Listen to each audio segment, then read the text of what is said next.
Hi, my name's Jozak.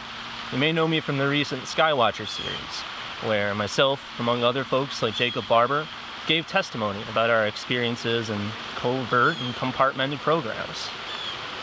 That was last year, August. I gave testimony in that video where I described my first-hand experience with non-human intelligence and the affiliated technology. Today is October 13th, 2025, and to date, no one from Congress has contacted me. So, I figured I'd like to tell my own story this time. Instead of going on big shows where everyone's trying to control a narrative and present their own flavor of the same pie, I think it's time we have an honest conversation about what's actually going on. And the truth is, it's not easy to explain. In fact, I'm not even sure if I know how to exactly explain it, but here's the basics. If you watch the Skywatcher series, you saw me claim that I was in a psionic exploitation program between the years of 2005 and 2010. And if you're looking at me and trying to do the age comparison, you're right. I'm age 30. In 2005 and 2010, I was ages 9 and 14. This is one of the difficult things that we're going to have to navigate if we desire disclosure as a nation. There are very uncomfortable truths regarding the past programmatic nature of the program itself. And quite frankly, I didn't ask for any of this. I was scouted within the school system through the Gifted and Talented Education Network. In 2005, I began a relationship with a psychologist who would come into my school district, and I would begin to become separated from the rest of my classmates. This continued on, a relationship where my parents were not fully given the truth of why I was seeing a psychologist or why the school district was recommending that I would see them after hours.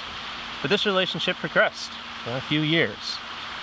What was happening during that time was that I was progressing through the outer areas of a psionic recruitment program that, to my knowledge, has been running throughout the United States for some time. You don't have to look too far to look back at Gifted and Talented Education Initiatives, as well as TAG, Talented and Gifted Initiatives as well. The problem being is not all of that is bad. However, for those that are familiar with how intelligence operations work, they work covertly. They work through channels that carry plausible deniability. And that was the nature of what happened to me. In 2008, I was progressing and excelling within the program to the point that they removed me from the public school district. And for 2 years, I attended school at what seemed like a very normal, lockdown, scan in, scan out, off-site facility. My parents were just told that I was going there to get better. I just needed mental health treatment.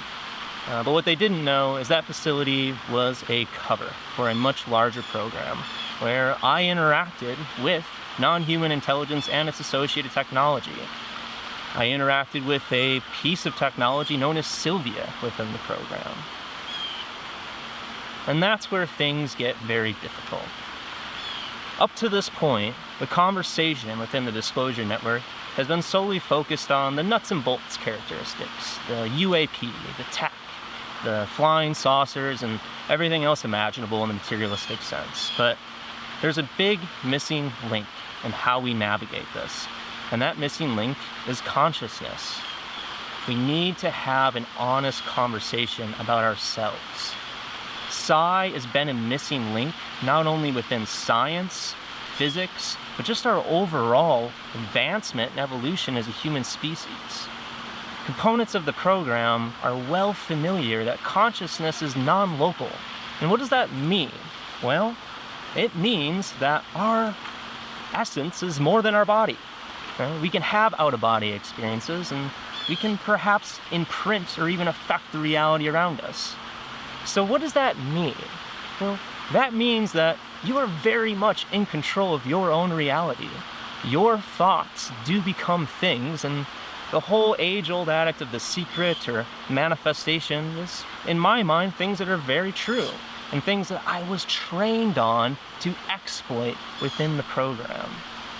See, we weren't doing things like getting in a secret spaceship or going to underground bases and meeting with aliens. We were using consciousness technology that engaged with us, and they needed very special kids to do that. Within the program for those 2 years, I worked with autistic non-speakers, and the abuses that I saw committed were disgusting. While I was a kid who had a voice and could use my body, I could kick and scream when the experiments were getting bad. But for those that were non-speaking or non-moving, they had a much more difficult time.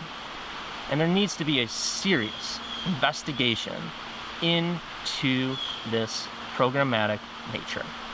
Now, what is the program? Well, that's a whole other problem.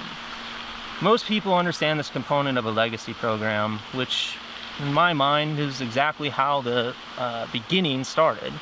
However, more recently, every single agency has got their hands on either some aspect of this research or some aspect of the program itself.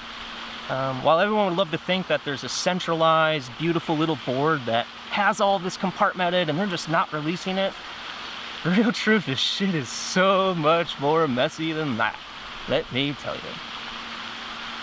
I don't know exactly what the pathway forward is here, but we need to really rapidly scale up our research into consciousness, and I think right now AI is providing us the ability to take a rapid step. We don't need our government to tell us what we already know. The truth is out there, and there's many individuals like myself who are trying to find their voice to bring this to others. None of us want problems. None of us want to burn down the system, and none of us are sitting here on a soapbox telling you that you should feel bad for me. In fact, my story is much different. I did go through hell. Many other kids went through hell, and we worked firsthand in these programs at a young age. From that point forward, you either went further into the DoD establishment or you stayed on the outside, which I did for many years. I stand here today to take a stand, to challenge all of us to think differently, and that's why I'm launching 3 crowd-funded projects: Night Under the Stars, the Telepathy Center, and Legacy Voices. I first want to talk about Legacy Voices. There are many people like myself with first-hand knowledge, psi protocols, first-hand experiencers, and a whole untapped community of experiencers, of people experiencing things like direct contact or altered states of consciousness with shared messages and synchronicities. It's clear that there's something like an awakening potentially happening to human consciousness, and we're still focused on drones. What if all of this is a wake-up call for us to think differently and to think bigger? So that 3-part process, Legacy Voices, is designed to give voices to those that have credible information and first-hand experiences. We want to leverage AI to do pattern recognition, to bring whatever intuitive information can be gleaned that could potentially further resources as we begin to look into the aspects of the phenomenon. It's not just consciousness, it's not just nuts and bolts, and frankly, it's not just plasma. It's all of it at the same time. I think we're potentially evolving. Maybe we're at the techno-singularity. Maybe that this is a dimensional shift in nature that we are experiencing, and all of this is like a mismatch of thoughts as we navigate this bumpy journey together. However, one thing's incredibly important to me: that these voices get out, that those that have information can get their testimony to researchers. And AI is the only way to do that. So we're proposing an online platform that uses webcam capabilities to scale and ingest testimonies from both experiencers as well as those that have first-hand information and feel comfortable sharing that. More to find on the links below. Beyond that, I'm launching an experiential series called Night Under the Stars, where you can come and experience exactly what happened at Esalen Institute last year, where Ross Coulthart gave testimony of my experience where blue orbs came and interacted with us. I'm not doing this to further UAP research. I'm doing this to further research within ourselves. I think if we all open our hearts and explore meditative practices, the phenomena seems to engage with us. Well, what does that mean? I don't know, but we should be looking there together. We should be bringing sensors. Maybe we don't need a masculine militaristic edge trying to control what is the next leap for humanity. Maybe we should take a different approach and ask the phenomena, what's going on here?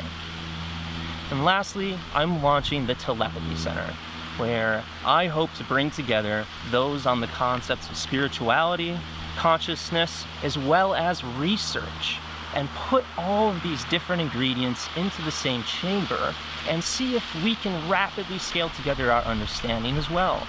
I don't think we're just missing physics. I think there's a culmination of things all along the way that we need to begin taking a look at. And some of that's in ancient esoteric traditions.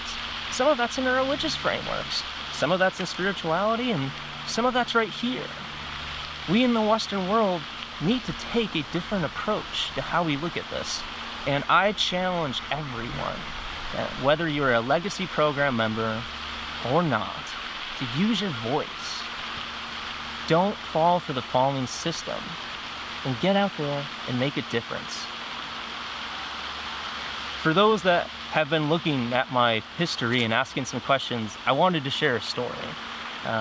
Someone asked me recently if I was actually an arborist or if that was some cover job.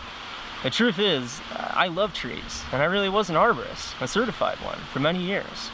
In fact, in consciousness research, there's so much gleaning of telepathy actually within fungal networks of trees. We should be looking there. We should be bringing scientists out to not only nature as we question the stars, but also our own hearts as we question our own souls. I'll leave you with a picture of one of my favorite trees. Maybe you've seen it before.